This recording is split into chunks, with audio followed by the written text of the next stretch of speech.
अल्हम्दुलिल्लाह वस्सलातु वस्सलामु अला रसूलिल्लाह। यज़ीद बिन मुआविया के बारे में हमारा मौक़िफ़। सवाल किया गया है, मैंने यज़ीद बिन मुआविया के बारे में सुना है कि वो किसी ज़माने में मुसलमानों का खलीफा रहा है और वो बहुत नशई और बेकार शख्स और हकीकी मुसलमान नहीं था, तो क्या ये सही है? आपसे गुजारिश है कि आप मुझे तारीख़ी हवाले से बताएँ। अल-जवाब बिअौनिल्लाहि सुब्हानहु व तआला। नाम व नसब। उसका नाम यज़ीद बिन मुआविया बिन अबू सुफ़ियान बिन हरब बिन उमैया अल उमवी अद-दिमश्की था। इमाम ज़हबी रहमहुल्लाह कहते हैं कि यज़ीद कुस्तुनतुनिया पर हमला करने वाले लश्कर का अमीर था, जिसमें अबू अय्यूब अंसारी रज़ियल्लाहु अन्हु जैसे सहाबी शामिल थे।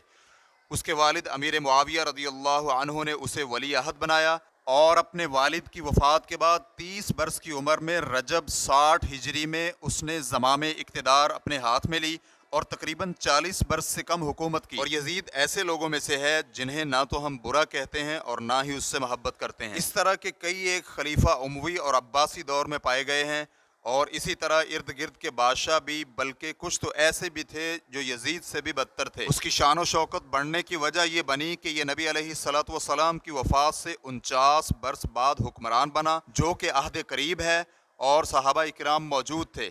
मसलन अब्दुल्ला बिन उमर रज़ियल्लाहु अन्हुमा, जो कि इससे और इसके बाप दादा से भी ज़्यादा इस मामले के मुस्तहिक थे। उसने अपनी हुकूमत का आगाज़ हुसैन रज़ियल्लाहु अन्हु की शहादत से और उसकी हुकूमत का इख्तिताम वाक़या हर्रा से हुआ, तो लोग उसे नापसंद करने लगे। उसकी उम्र में बरकत भी नहीं हुई और हुसैन रज़ियल्लाहु अन्हु के बाद कई एक लोगों ने उसके ख़िलाफ़ अल्लाह के लिए ख़ुरूज किया, मसलन अहले मदीना और इब्न ज़ुबैर रज़ियल्लाहु अन्हु। रेफरेंस के लिए देखिए सियर व अअलाम अन-नुबला जिल्द नंबर 4 सफ़ा नंबर 38। शेखुल इस्लाम इब्न तैमिया रहमहुल्लाह ने यज़ीद बिन मुआविया के बारे में मौक़िफ़ बयान करते हुए कहा है, यज़ीद बिन मुआविया बिन अबी सुफ़ियान के बारे में लोगों के 3 गिरोह हैं।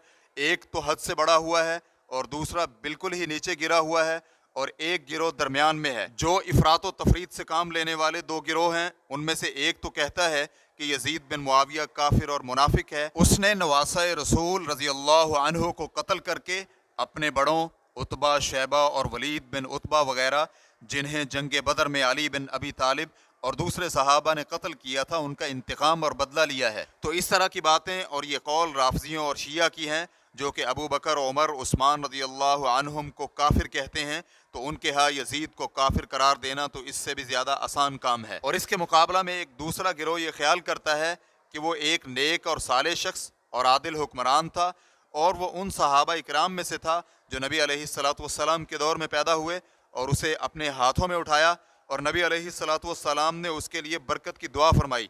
और बाज़ औक़ात तो वो उसे अबू बकर व उमर रज़ियल्लाहु अन्हुमा से भी अफसल करार देते हैं और हो सकता है कि बाज़ तो उसे नबी ही बना डालें। तो ये दोनों गिरोह और उनके अक़वाल सही नहीं और हर उस शख्स के लिए उसका बातिल होना नज़र आता है जिसे थोड़ी सी भी अकल है और वो थोड़ा बहुत तारीख़ को जानता है, वो इसे बातिल ही करार देगा। तो इसीलिए मारूफ़ अहले इल्म जो कि सुन्नत पर अमल करने वाले हैं, किसी से भी ये कौल मरवी नहीं और ना ही किसी की तरफ मंसूब ही किया जाता है और इसी तरह अक्ल व शऊर रखने वालों की तरफ भी ये कौल मंसूब नहीं। तीसरा कौल या गिरोह ये है कि यज़ीद मुसलमान हुक्मरानों में से एक हुक्मरान था, उसकी बुराइयाँ और अच्छाइयाँ दोनों हैं और उसकी विलादत भी उस्मान रज़ियल्लाहु अन्हु की खिलाफत में हुई है और वो काफिर नहीं, लेकिन असबाब की बिना पर हुसैन रज़ियल्लाहु अन्हु के साथ जो कुछ हुआ और वो शहीद हुए और उसने अहले हर्रा के साथ जो किया सो किया और वो ना तो सहाबी था और ना ही अल्लाह का वली।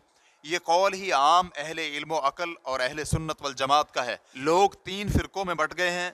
एक गिरोह तो उसे सब व शतम और लानत करता है और दूसरा गिरोह उससे मोहब्बत का इजहार करता है और तीसरा ना तो उसे मोहब्बत और ना ही उस पर सब व शतम करता है। इमाम अहमद रहमहुल्लाह और उनके असहाब वगैरह से यही मनक़ूल है।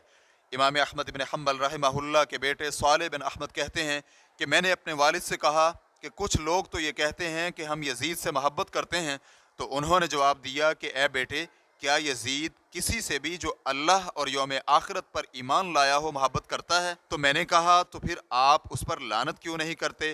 तो उन्होंने जवाब दिया, बेटे तूने अपने बाप को कब देखा है कि वो किसी पर लानत करता हो? और अबू मुहम्मद अल-मक़दसी से जब यज़ीद के मुताल्लिक़ पूछा गया तो जो कुछ मुझ तक पहुँचा है कि ना तो उसे सब व शतम किया जाए और ना ही उससे मोहब्बत की जाए, और कहने लगे मुझे ये भी पहुँचा है कि हमारे दादा ابو عبداللہ بن تیمیہ رحمہ اللہ سے یزید کے بارے میں سوال کیا گیا تو انہوں نے جواب دیا، ہم نہ تو اس میں کچھ کمی کرتے ہیں اور نہ ہی زیادتی، اقوال میں سے سب سے زیادہ عدل والا اور اچھا اور بہتر قول یہی ہے۔ ریفرنس کے لیے دیکھیے مجموع الفتاوی شیخ الاسلام ابن تیمیہ، جلد نمبر 4 صفحہ نمبر 481 تا 484۔ واللہ تعالی اعلم۔ فتوی الشیخ محمد صالح المنجد، اسلام کیو اے ریکارڈنگز، مؤسسۃ الشیخ محمد صالح المنجد، المملکۃ العربیۃ السعودیہ، فتویٰ نمبر 14007۔ والسلام علیکم ورحمۃ اللہ وبرکاتہ۔